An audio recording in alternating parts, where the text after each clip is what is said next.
Women Leadership Transformation. We're on another series of women rights with Up Now Media, communicating impact for climate, nature, people, and development. Every day we celebrate the impact that women trailblazers in Africa are having, the change they are bringing in the world, the actions that they are doing, and actually learning from the experiences to shape the just, equitable, and inclusive world that we all desire to see.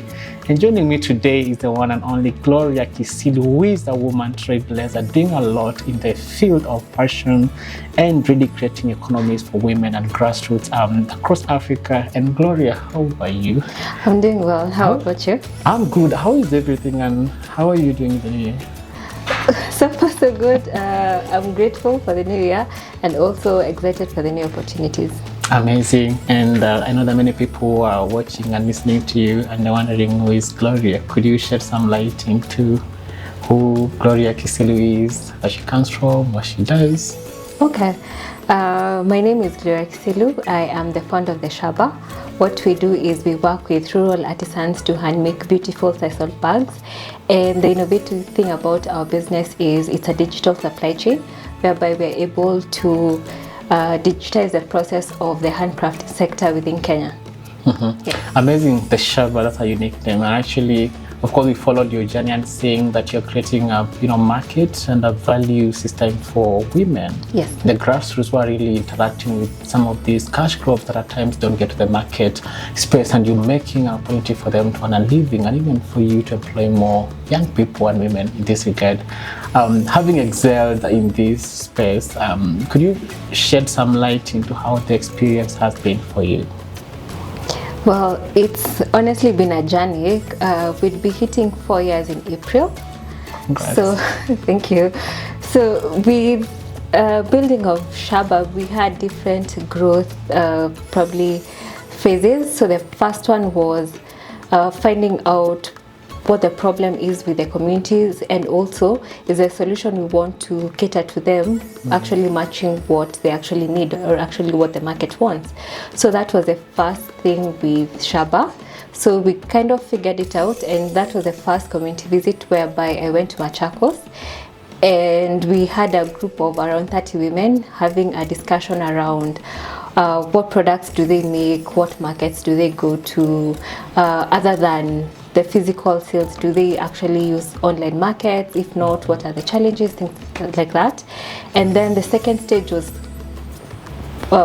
kind of figuring out the growth aspect of the business, because women traditionally made beautiful sisal baskets, beautiful bags, and from their conversations, they always sell their products to other middlemen who then sell them off to like a really huge market, but then they never got the benefit of it, but yet there was a huge demand for their products.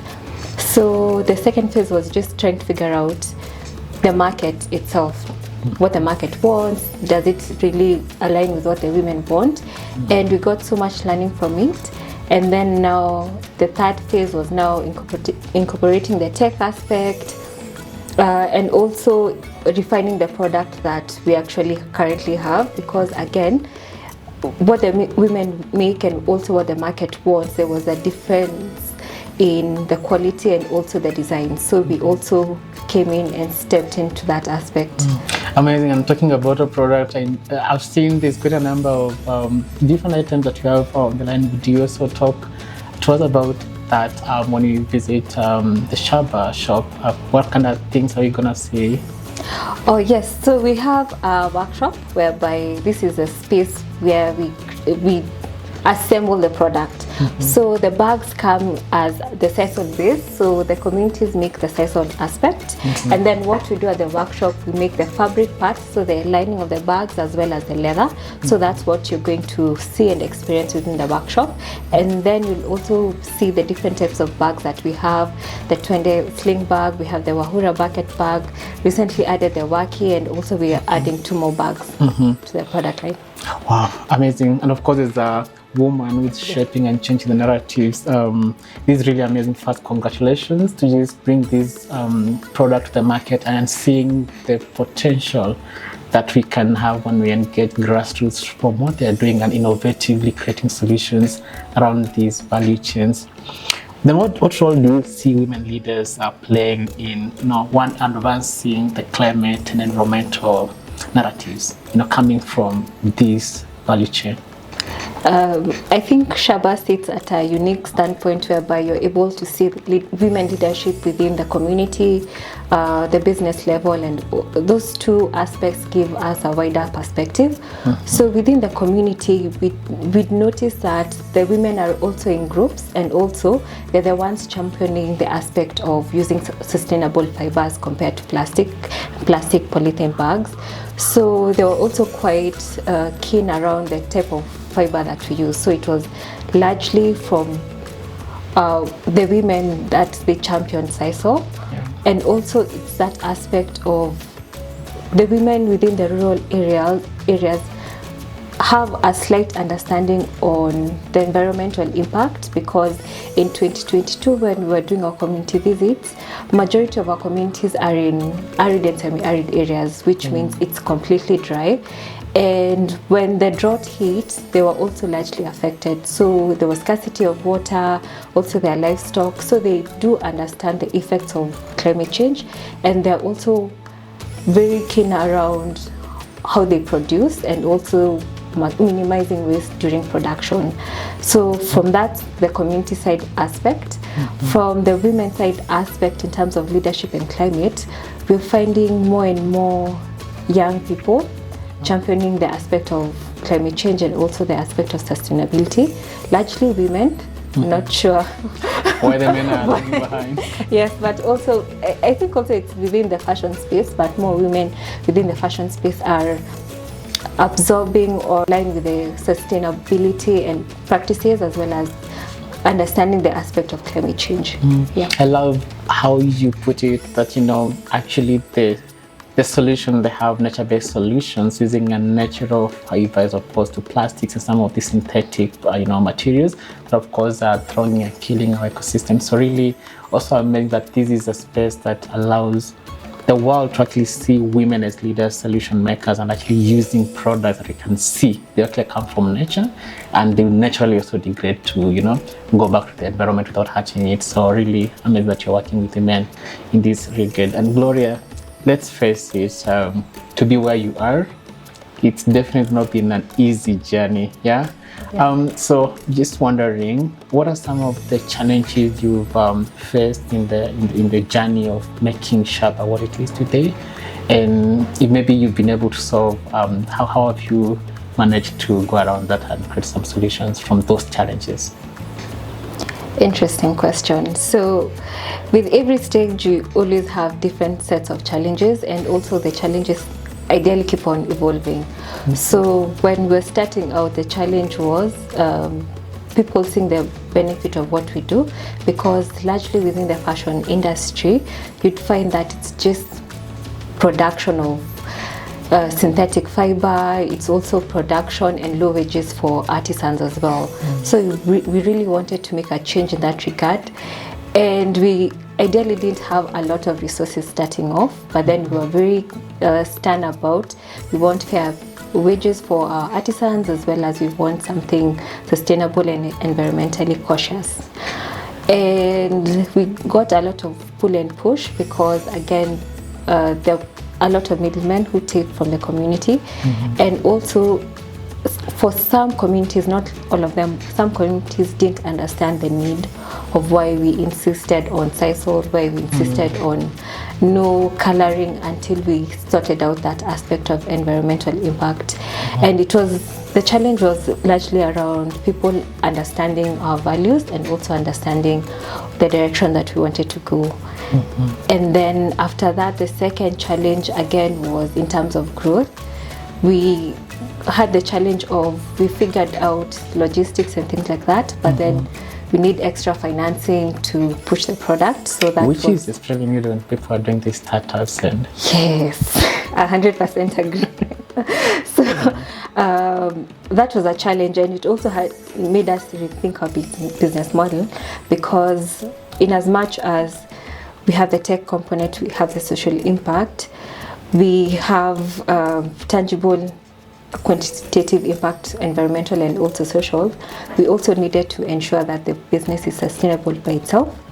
So we had to change the business model so that it accommodates or it ensures that there's sustainability of the business, thereby not completely switching to like a business or a product business, but we really had to figure out our numbers so that the social side is maintained as well as the business side. Yeah. Wow, amazing. And if you're watching us, keep tuned at Art Now Media, communicating impact for climate, nature, people and development, really getting inspired by the actions that women trailblazers are having in Africa and how that is shaping the narratives, transforming Africa and helping us to achieve that just, equitable and inclusive world that we all indeed desire. Magically, if you were to change anything about you or around you, me personally or around Shaba, what would that be and why?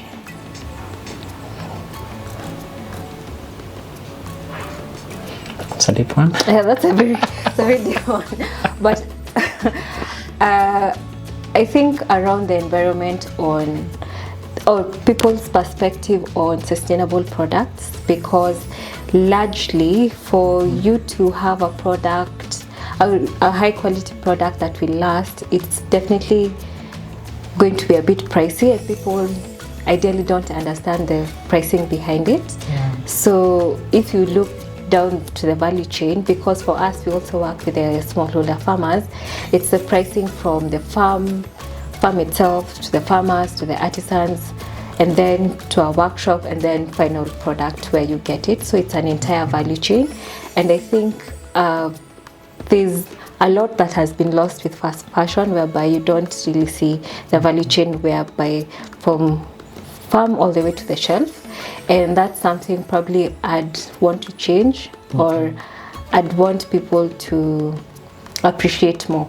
And we definitely wish you well. That's a good clarion call that we hope people can change and actually see this for the opportunity it presents, but also the solutions that it bears beyond the economic side, the social and the environmental side. And let's talk community once more. Gloria, you've actually been privileged to access these communities, interact with the women, see how life looks like in the villages, in the rural, semi-arid areas. How would you describe that rural setting? The women going day in, day out in their businesses, the women groups, engaging in this sisal market with you, and then how has it also transformed them by, entrusting you with a product and bringing them through your line? How is the ground? Okay, so the ground is quite different than what probably people anticipate in terms of rural settings. But when you go to the village, it's ideally you're either using solar, it's not grid power, and also the women are in community groups. So one woman lives here, then the next. So it's very much communal, and they all know each other. So that's quite important when you're going as an outsider to the community, because they're already as a family.